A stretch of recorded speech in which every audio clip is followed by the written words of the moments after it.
பயம்னு நடுங்குங்க. கத்தருக்கு முன்னாடி பயப்படுங்க. உங்கள் வாழ்க்கையில் இதை ப்ராக்டிஸ் பண்ணிங்கன்னா நீங்கள் சுகமாக இருப்பீங்க.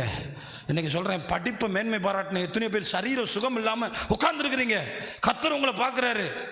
உலகத்தை மேன்மை பாராட்டுற எத்தனையோ பேருக்கு சரியான சுகம் இல்லை.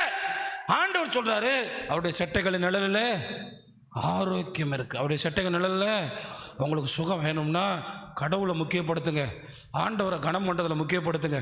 காலையில் எழும்பி அவரை தேடுகிறதும் அவரை நேசிப்பதும் அவருடைய சமூகத்துக்கு வருவதும் எனக்கு முக்கியம்.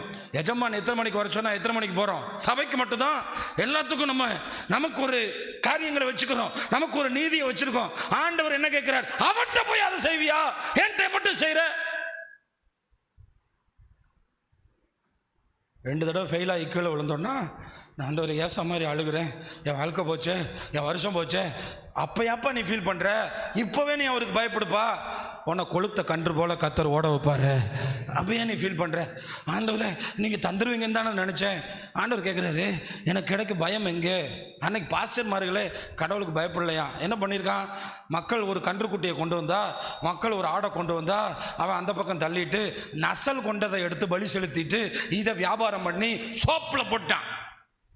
எப்படி ஒரு 500 ரூபாய் கூட கிடைக்குமா? ஏதோ ஒரு கணக்குக்கு பலி தானே, பலியை செலுத்து, நீ வந்து கும்பிடு, நீ கொடுத்தது போ. ஆண்டவர் கேட்கிறார், ஊனமானதையும் நசல் கொண்டதையும் பிடிச்சிட்டு அதெல்லாம் ஒரு பொல்லா பிள்ளைங்கிறிய, அதை கொண்டு போய் உன் ஆபீசருக்கு கொடுப்பியாப்பா? ஞாயிற்றுக்கிழமையே நம்ம தோல்வி தொடங்கிடும். அப்புறம் உட்காந்துட்டு திங்கக்கிழமை பலவீனம்னு சொல்லுவோம். ஆனால் யாருமே வேதத்தை பார்க்குறதே இல்லை. ஞாயிற்றுக்கிழமையே தொடங்குது தோல்வி. ஆமாம், அடுத்த நாள் காலையில் துள்ளி குதிச்சு ஓடுற மாதிரி போவோம் திங்கக்கிழமை. அப்புறம் எப்படி மாறுறோன்னு நமக்கு தானே தெரியுது. என்னை கேட்குற தேவனுடைய பிள்ளைகளே, ஆண்டவரை கனம் பண்ண நமக்கு தெரிஞ்சிருக்கணும். இதனுடைய முழு பகுதியும், இந்த அதிகாரம் முழுசும் கத்தர் அதைத்தான் சொல்லிக்கிட்டே வர்றாரு. இதில் இப்படியே போய் கடைசியில் என்ன சொல்கிறாங்களாம் தெரியுமா? 12ஆம் வசனத்தில், நீங்களோ கத்தருடைய பந்தி அசுத்தமானது என்றும், கர்த்தருடைய பந்தி என்னவா? அதன் ஆகாரமாகி அதன் பலன், அதில் ஒன்றும் இல்லை. ஆண்டவர் அதை கொடுத்து நித்திய ஜீவனை தருவேன்னு சொன்னார். இவன் என்ன சொல்கிறான்னா, இவங்க என்ன சொல்கிறாங்களா, நம்ம என்ன சொல்கிறோமா? அது ஒன்றும் இல்லை. அதனால தான் இன்றைக்கி இவ்வளோ பேர் வந்திருக்கோம். என்ன சொல்கிறோம்? எங்களுக்கு 1000 வேலை இருக்குப்பா, பந்தி தானே. நம்ம ஏன் பந்தியை டைரெக்டாக ஆசரிக்கிறது இல்லை?